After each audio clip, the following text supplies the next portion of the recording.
En 2018, il y a eu les élections présidentielles, comme après chaque 7 ans. Il y a eu les élections présidentielles au Cameroun. Maintenant, après ça, après la déclaration du vainqueur qui était légalement le président Paul Biya, le parti politique MRC s'est plaint que non, il y a eu fraude, du coup les résultats ont été frauduleux, c'était pas vraiment clair, c'était pas ça, et c'était pas le président Paul Biya qui était le président, le vainqueur. Voici la déclaration ou voici l'explication de Kouvondo. Si vous ne connaissez pas l'honorable, le professeur Kouvondo, il était le président du parti PCRN. Vous comprenez un peu? Il était le président du parti PCRN. Bref, écoutez ces déclarations. Écoutez ça très attentivement. Écoutez, et on se retrouve après ça. Qu'est-ce qui s'est passé? Pourquoi vous n'avez pas signé? Je n'ai pas signé ce procès verbal parce que je ne suis pas d'accord avec les données qui s'y trouvent.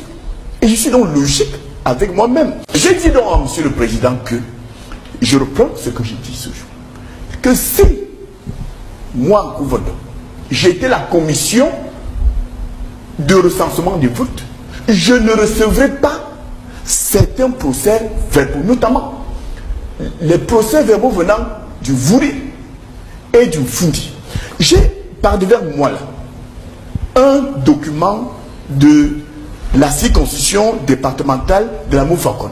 Vous allez observer que tout est signé, toutes les pages sont en quelque sorte certifiées par les membres de la commission.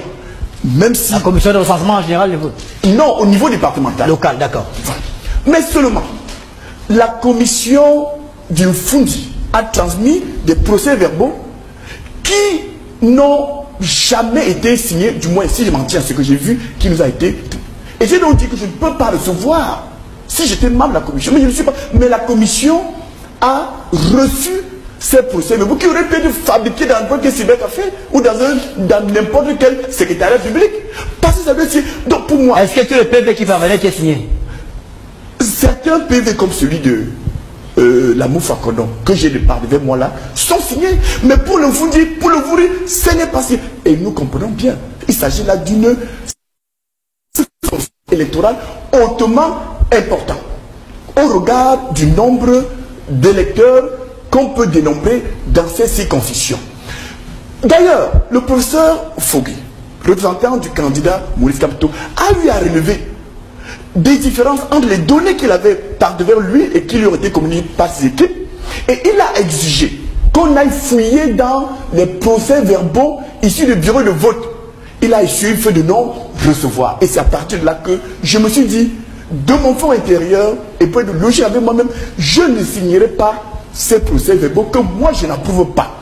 Lorsque nous examinons ces procès-verbaux, j'ai envie de dire que je suis d'accord avec mon candidat Cabral Libi, qui a fait hier soir un post en annonçant que on est en train de vouloir voler au peuple camerounais sa victoire. Il n'a pas dit qu'il a gagné. Il dit, Cabral Libi, qu'on est en train de vouloir voler au peuple camerounais sa victoire. Quelle est la victoire du peuple camerounais? C'est d'avoir voté et qu'on... Non, pas Cabral Libi. D'avoir voté et qu'on restitue au peuple camerounais le résultat exact de son vote. Voilà la victoire, parce que le peuple est toujours victorieux dans le scrutin, parce que le peuple aura désigné un candidat. D'accord. Au-delà du candidat désigné, il est important qu'on restitue au peuple les chiffres exacts. J'ai envie de dire que les résultats qui seront transmis au Conseil constitutionnel, qui seront sûrement homologués par le Conseil constitutionnel, sont loin, de mon point de vue, d'être le reflet du vote populaire.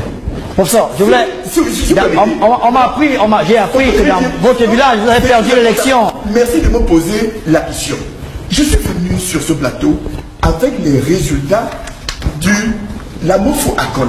Ce que je vais dire là est très grave. Allez-y. Pour ce procès verbal, vous avez dans l'arrondissement de Bikok. Vous me parlez de votre village? Non, c'est pas mon village, je suis de Ngaoundéré. Je parle du village qu'habitent mon père et ma mère. Il faut bien faire la différence. Et je connais donc bien et les votants de ce coin-là, parce que mon père et ma mère s'y trouvent. Alors, vous avez sur près de 50 bureaux de vote dans l'arrondissement de Bikok. Vous avez 35 bureaux de vote. Le nombre d'inscrits qui est exactement le même que le nombre de votants. Le nombre de votants qui est exactement le même que les suffrages exprimés en faveur d'un seul candidat. Les autres ont 0. J'ai envie de vous dire que, humainement, ce n'est pas possible. Lorsque j'ai appris qu'il y a eu 100%, j'ai appelé ma mère. Et je lui ai demandé, mais ma mère, toi aussi tu as voté contre moi, parce que votant Biya, c'est voté contre moi. Elle a crié au scandale. Elle est dans tous ses états parce qu'elle estime que son vote a été détourné. Donc il y a des détournements de vote. Vous allez me dire que le président de ce bureau de vote n'est autre que votre grand-père. En effet. Mais j'ai envie de dire ceci, que je connais quasiment tous ceux qui ont voté dans ce bureau. Ils sont 48 heures. C'est le village qu'habite mon père et ma mère. Je connais la population. Nous avons dénombré. À ce jour, 5 personnes décédées qui ont pris part à ce scrutin. Si vous voulez, je vous donne le nom, mais ça nous prendra beaucoup de temps. Je peux vous dire, le jour où celui qui a voté le 7 octobre est décédé et le jour où il a été enterré. Sur les 5, je peux vous dire que j'ai vu 2 cadavres des décédés qui ont voté. En CS de Boumounou, dans ce bureau de vote, des morts que je connais, que j'ai vu enterrés, je ne vais pas aller vous montrer leur tombe, ont donc voté. Vous voulez que nous croyions à des résultats comme cela? Vous n'avez pas de scrutateurs là-bas pour les représentants des partis univers? Merci de me poser la question, mais je vais vous dire que dans près de 80% des circonscriptions, nos scrutateurs que nous avons placés ont été mis à l'écart. Soit par intimidation, soit parfois manu militari. Les résultats, je le dis encore, qu'on va nous présenter sont des... Vous avez compris ce qu'il a dit. En 2018, il y a eu les élections présidentielles. Maintenant, après la déclaration, il se peut que le parti politique MRC se plaint qu'il y a eu 32 PV. 32 PV qui a été volé, qui n'a pas été signé. 32 PV. Les 32 PV qui n'ont pas été signés démontraient que le parti politique MRC était le vainqueur des élections présidentielles. Est-ce que vous comprenez ça? C'est justement pour ça que quand je vous demande de vous inscrire sur les listes électorales, il y a 3 choses à faire. Il y a 3 choses à faire pour les élections présidentielles qui arrivent en octobre. Déjà, inscrivons-nous sur les listes électorales. Deuxièmement, allons voter. Troisièmement, on surveille nos votes. On surveille nos bulletins de vote. Voilà les 3 choses qu'il faut faire. Je vous dis ça pourquoi? Parce que chaque parti politique a le droit et je ne vais pas dire, pour ne pas dire le devoir, de prévoir au moins 2 scrutateurs. De prévoir au moins 2 scrutateurs par bureau de vote. C'est-à-dire ici dans le Cameroun, il y a au moins 500 000 bureaux de vote. Le parti politique, peut-être le RDPC, doit normalement avoir au moins 1 million de personnes qui gèrent les scrutins. Est-ce que vous comprenez? C'est-à-dire dans chaque bureau de vote, il y a au moins 2 scrutateurs qui représentent un parti politique. Le MRC a 2 scrutateurs par bureau de vote. Maintenant, ces scrutateurs, ils font quoi? C'est quoi leur rôle? C'est que tout ce qui se passe, ils prennent leur rôle principal, c'est déjà de surveiller ce qui se passe concernant leur parti. Concernant leur parti, pendant les comptes, ils doivent se rassurer qu'il n'y a pas d'erreur. Ils doivent se rassurer qu'il n'y a pas d'erreur. Ils doivent diriger les gens que voilà, c'est comme ça que tu dois voter, voilà.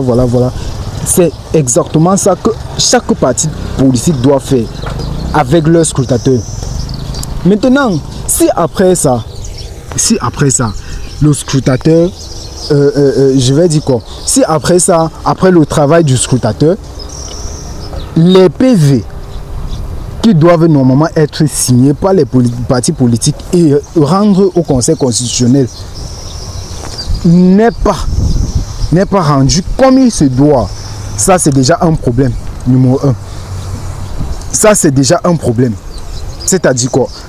Si il faut rendre les résultats au Conseil constitutionnel, il faut déjà les PV qu'on a signés au début, pendant et à la fin. C'est clair. Signé par les présidents ou les leaders ou les scrutateurs du parti politique et les chargés délégués du bureau